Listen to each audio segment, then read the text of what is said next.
Maithili express की शानदार प्रस्तुति।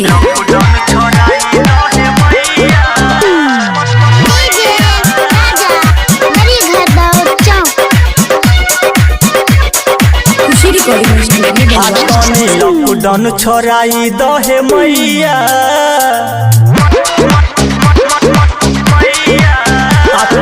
लॉकडाउन छोड़ाई दहे मैया, भाई बम्बे जाला मार करे तनी। लॉकडाउन छोड़ाई दहे मैया, भाई दिल्ली जाला मार करे।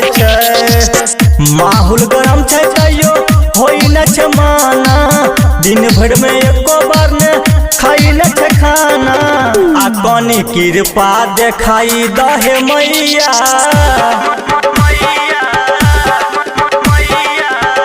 तनी कृपा देखाई दहे मैया, बम्बई जाला भाई मार करे। तनी लॉकडाउन छोड़ाई दहे मैया, भाई दिल्ली जाला मार करे।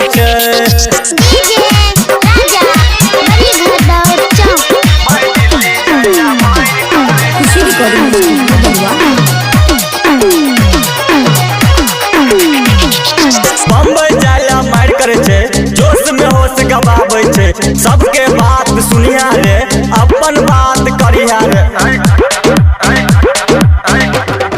गाना खाली भगवती बजई है, कोरोना वायरस के हटई है।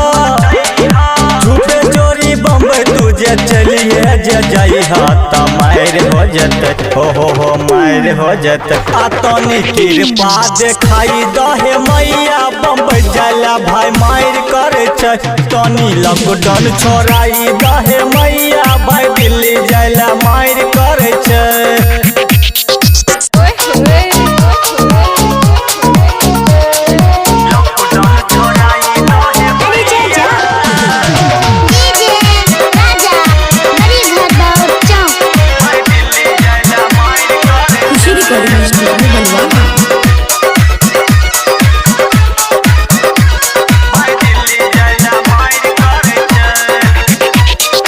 जोरे जोरे नारियल चढ़ेबा है, सनुरा के टिकवा लगेबा है।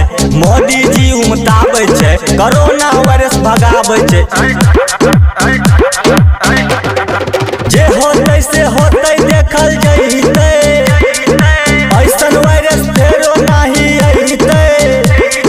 हल्ला गुल्ला मारा मारी लागे छै कि बड़ी बाबाल हो जते, हो बाबाल हो जते। आ तनी कृपा देखाई दहे मैया, बम्बई जाला भाई मार करे। तनी लॉकडाउन छोड़ाई दहे मैया, भाई दिल्ली जाला मार करे। माहौल गरम छै तैयो होई न छै माना, दिन भर में एको बार ने खाई न छै खाना। आ कनी कृपा देखाई दहे मैया, तनी कृपा देखाई दहे मैया, बम्बई जाला भाई मार करे। तनी लॉकडाउन छोड़ाई दहे मैया, भाई दिल्ली जाला मार करे। Recording by Khushi recording studio Baluaha.